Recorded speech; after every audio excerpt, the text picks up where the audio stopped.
Wrong అని అన్నారు ఆయన. అది అది రాంగా రైటా మీరు చెప్పండి. ఒక మళ్ళీ జర్నలిస్ట్ ఒకసారి ఆ ప్రశ్న చెప్తే జర్నలిస్ట్ చెప్పండి. మీ ప్రశ్న మళ్ళీ ఒకసారి. ప్రశ్న ఏం లేదు. అదే ఇందాక కాంగ్రెస్ బీఆర్ఎస్ ఎమ్మెల్యేని 10 మంది కాంగ్రెస్లో తీసుకుంది కండ వేసి ఆహ్వానించారంటే రాంగ్ క్వశ్చన్ అన్నారు ఆయన. దానికి మీరు కరెక్ట్ సమాధానం చెప్పండి. ఇప్పుడు నేను రాంగా రైట్ నేను కూడా ఒకసారి నేను కూడా నాలో నేనే ఎప్పుడు చెప్పిన మన్నం చేసుకుంటాను. నేను ఎప్పుడు చెప్పినా సామెత రూపంలో చెప్పండి. రంకు నేర్చిన బొంకు నేర్చుకుంటారు.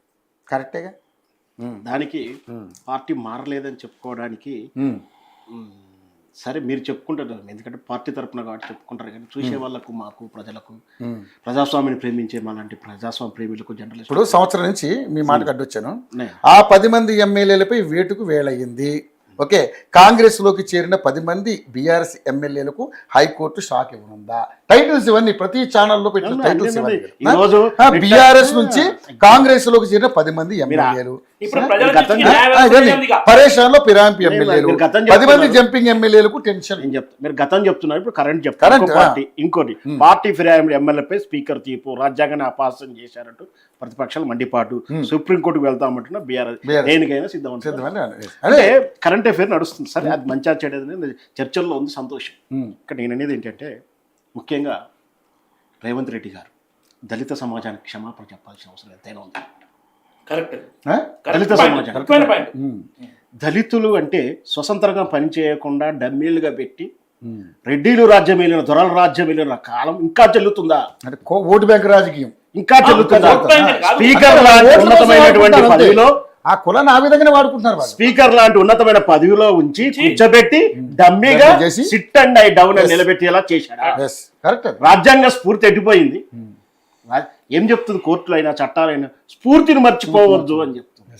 నిట్ట నిలువుల బహిరంగంగా ఇట్లా హత్య చేస్తుంటే సిగ్గుపడాలి. కలంకితం చేసాడు స్పీకర్ పదవిని, స్పీకర్ వ్యక్తిత్వాన్ని. ఈ స్పీకర్ గారిని పని చేయకుండా బ్లాక్మెయిల్ చేశాడా? ఏం చేశాడు?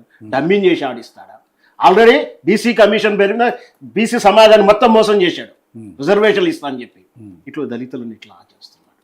ఈ ఖచ్చితంగా ఈ రెడ్డి, ఈ రేవంత్ రెడ్డి యొక్క ఈ దురహంకారమేనని చెప్తాం. ఇకపోతే ఆల్రెడీ మన చరిత్రలో రామ్లాల్ అని ఒక గవర్నరు చరిత్రహీనంగా మిగిలిపోయాడు, మనకు తెలుసు. సార్ ఆ తర్వాత కృష్ణకాంత్ గారు కూడా సరే, అది అందరికి తెలిసిన విషయమే. అది ఎన్టీ రామారావు గారిని వెండు పొడిపెరిచి మళ్ళీ రెండోసారి రావడంలో ఆయన కూడా చేసేది ఏం లేదు కాబట్టి రాజ్యాంగబద్ధంగానే వచ్చారు కాబట్టి పెద్ద చర్చ జరగాలి. కానీ రామ్లాల్ విషయంలో చరిత్రలో ఎక్కడ ఉన్నాడండి? చరిత్రహీనంగా మిగిలిపోయాడు. ఆ తర్వాత ఎక్కడా కనపడలేదు. అట్లా ఆ స్పీకర్ పదవికి వెన్న తెచ్చుకునే వాళ్ళని చూడాలి, గవర్నర్ పదవికి వెన్న తెచ్చుకునే వాళ్ళని చూడాలి. కానీ స్పీకర్ పదవి నేను చెప్తున్నాను, ఖచ్చితంగా స్పీకర్ ప్రసాద్ గారిని చేతులు కాళ్ళు కట్టేసి ఆయన ఆత్మాభిమానం దెబ్బతీసేలా తీర్పు ఇప్పేయగలిగిండు రేవంత్ రెడ్డి. నేను ఇక్కడ ప్రసాద్ గారిని తప్పు పట్టను. ఖచ్చితంగా అలాంటి పదవుల్లో కూర్చోబెట్టి ఆయన పదవి చేయకూడదు చేశాడు. ఖచ్చితంగా ఈ విషయంలో రేవంత్ రెడ్డి గారు దళిత సమాజం క్షమాపణ చెప్పాల్సిందే. ఇకపోతే టాపిక్లోకి టెక్నికల్గా ఆలోచిద్దాం. మీరు చెప్పినట్టు వీళ్ళంతా పని చేసుకోవడానికి అభివృద్ధి కోసం ఇటువైపు వచ్చాడు, లేదా ఈ బిల్డింగ్లోకి వచ్చాడు. పార్టీ మారలేదు అనుకున్నాను. అదేంటి వచ్చిన వాళ్ళకే ఇస్తారు మీరు అభివృద్ధి పథకాలు? రాజ్యాంగం అలాగే చెప్పిందా? రాజ్యాంగ పదవులో ఉంటే ఆ వ్యాఖ్యలు చేస్తారా? పార్టీ మారితేనే అభివృద్ధిని చూసి ఎమ్మెల్యేలు మారుతున్నారు. అది ఆ గతంలో ఆ పార్టీ చేసిన తప్పే, ఇప్పుడు చేసినది. దాన్ని సర్టిఫై చేయడం తప్పు, విమర్శించాల్సింది.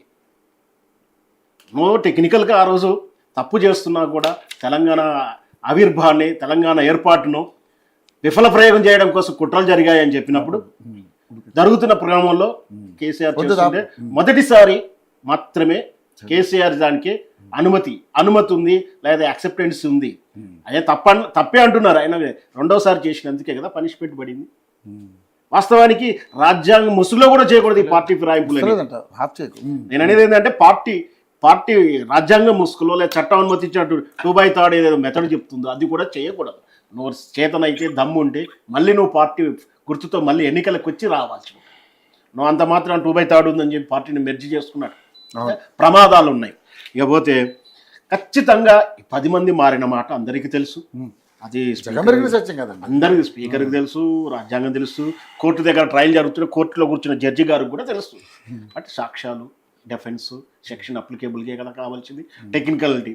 సరే మిగతా 10 మందిలో 6-7 సస్పెక్టెడ్, అంటే ఇది ఇది పార్టీ కండువా కాదు, దీని మీద పార్టీ గుర్తు లేదు కదా, ఇది తిరుమల దేవస్థానంది లేదా జాతీయ జెండా అని చెప్పి ఎస్కేప్ అయ్యారు.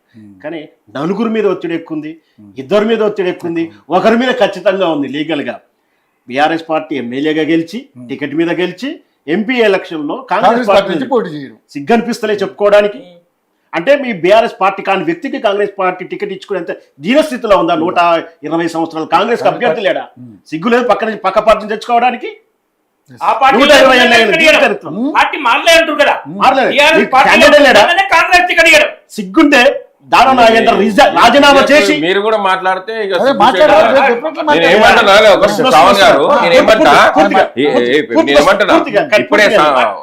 నేనేమంటున్నా, ఆనంద్ సింగ్ అని చెప్పి కర్ణాటకల విజయనగర్ నుండి ఆయన 2019లో ఆయన ఎమ్మెల్యేగా పోటీ కాంగ్రెస్ పార్టీ నుండి లెక్కలు కూడా చెప్తాను. ఆయన మీద 15 ఏమంటారు ఈ గంధపు ఏమంటారు మన రెడ్ శాండిల్ కేసులు ఉన్నాయి, ఎర్రచందనం కేసులు ఉన్నాయి.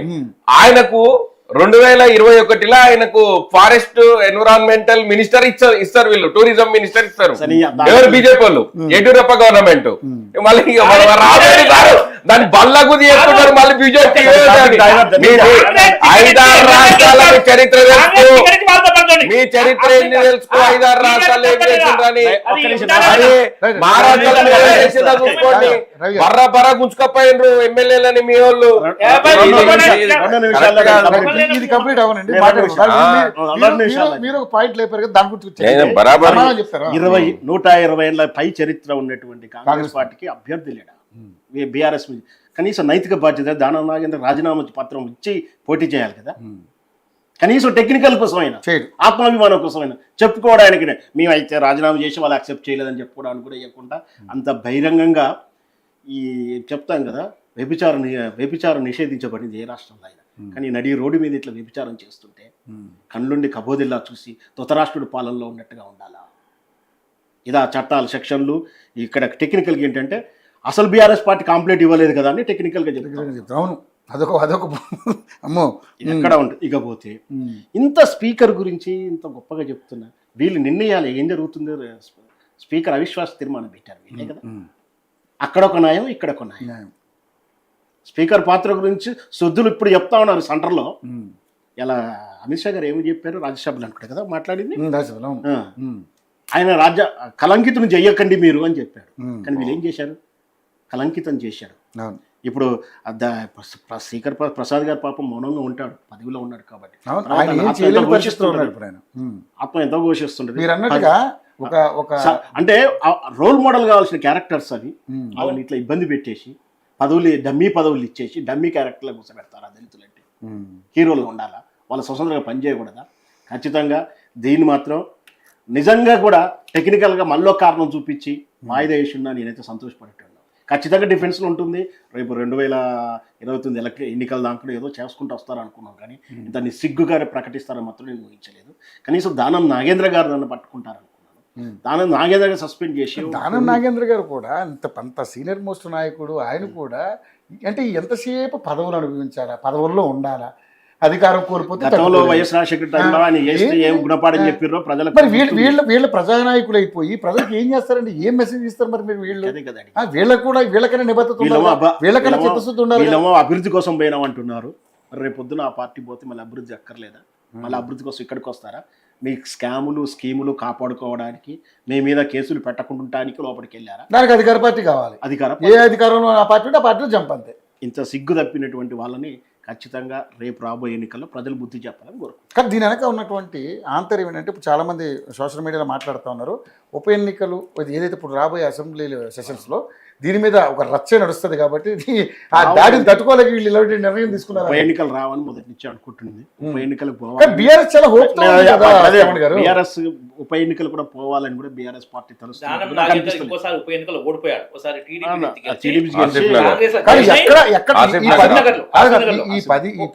బీఆర్ఎస్ పార్టీ ఇప్పటికిప్పటికి కూడా ఈ 10 మంది ఎన్నికలకు పోవాలని వాళ్ళు కూడా కోరుకోవట్లేరు. ఈ ప్రభుత్వం 5 ఏళ్ళు ఉండాలని కోరుకుంటున్నారు. లేదు అంటే అది ఎప్పుడో పడిపోయే ప్రభుత్వం. కానీ బీఆర్ఎస్ ప్రభుత్వం ఎందుకు అనుకుంటున్నారు 5 ఏళ్ళు ఉన్నారని ఎందుకు ప్రజా తీర్పిచ్చారు, ప్రజలు కూడా తెలిసి రావాలి. ఆయన కేసీఆర్ గారు కూడా ఒక మాట అన్నారంట, మీ నరకం మీరు అనుభవించండి మీరు అని. నేను కూడా అదే చెప్తున్నా, ఆయన కూడా అదే ఉద్దేశంతో ఉన్నాడు. నేను చెప్తున్నా కదా, అనుభవించండి, మీరు అభివృద్ధి కోరుకున్నారు కదా, అనుభవించండి, అభివృద్ధి అయిన తర్వాత ఆలోచిద్దాం. శ్రావణ్ గారు ఎప్పుడు కేసీఆర్ గారు అంతరంగం ఖచ్చితంగా తెలంగాణ విషయం చెప్తాను. ఏదైనా కానీ తెలంగాణ ఇప్పుడు ఈ ప్రభుత్వం కూడా తెలంగాణలోనే ఉంది. మీరు ఆత్మ మాత్రం ఫిలిం సిటీ లో ఉంది. ఈ ఆత్మ కీ పాస్వర్డ్ మొత్తం ఫిలిం సిటీ లో ఉంది. మనసు మాత్రం అక్కడ అమరావతిలో ఉంది. ఫిలిం సిటీలో పరుగు పోతుంది, వదిలే. ఫిలిం సిటీలో అన్ని అసలు ఏం జరుగుతుంది ఫిలిం సిటీలో సమాధులే ఉన్నాయి కదా, ఇంకేమున్నాయి? లక్ష నాగళ్ళు పెట్టించింది, మళ్ళీ 7 లక్ష నాగలు లేడు ఎవరు మళ్ళీ ఆడునే లక్ష నాగళ్ళు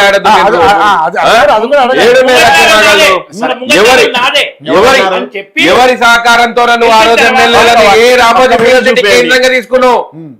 శ్రావణ్ గారు సమాధానం చెప్పాలి. అక్కడ వకాలతో పుచ్చుకొని మాట్లాడుతున్నా. నేను చెప్తా చెక్ మాట్లాడతా ఉండాలండి మనము. కేసీఆర్ 100 నాగల్లో 1000 నాగల్లో పెట్టి దున్నుతాను, లక్ష నాగలు, కోటి నాగలు పెట్టి దున్నుతాను ఒక వీడియో గానీ ఒక అఫిడవిట్ గానీ చూపించండి, నేను నమ్ముతాను. అది ఎవరు? ఇన్నయ్య గారు అన్న మాట. గాది ఇన్నయ్య గారు తెలంగాణ ఉద్యమం తొలినాళ్ళలో మాట్లాడిన మాట, తర్వాత కూడా తొలినాళ్ళలో మాట్లాడిన మాట. మీరు ఒక చూపించండి, నేను నైతికంగా నేను బాధ్యత వహిస్తా లేదా క్షమాపణ చెప్తాను. నేను ఫ్యాక్ట్ అబద్ధాలు మాట్లాడితే అది తప్పు వక్రీకరించారులేండి. తర్వాత కేసీఆర్ గారు వాక్య కాదు అది. అయినా ఇన్నయ్య గారు మాట్లాడిన వాక్య ఏ రోజు కూడా ఆయన మాట్లాడిన వాక్య కాదు, ఎక్కడా లేదు, అది రికార్డు లేదు, ఆఫ్రికాలో కూడా మాట్లాడింది. ఉంటే చెప్పండి, ఉంటే ఎక్కడ వీడియో వచ్చేది కదా. లక్ష నాగళ్ళు పెట్టి దున్నుతా రామోజీరావు కేసీఆర్ హెచ్చరిక. ఏది చెప్పారు? వాట్సాప్ లో రాసిన ఇండియా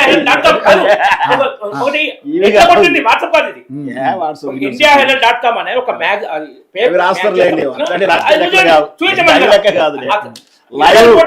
మెయిన్ స్ట్రీమ్ లైవ్ వచ్చినాయి కానీ అట్లా చెప్తే మేము ఏం చెప్తాం? మీ మోడీ మీద 196 చూపిస్తాం.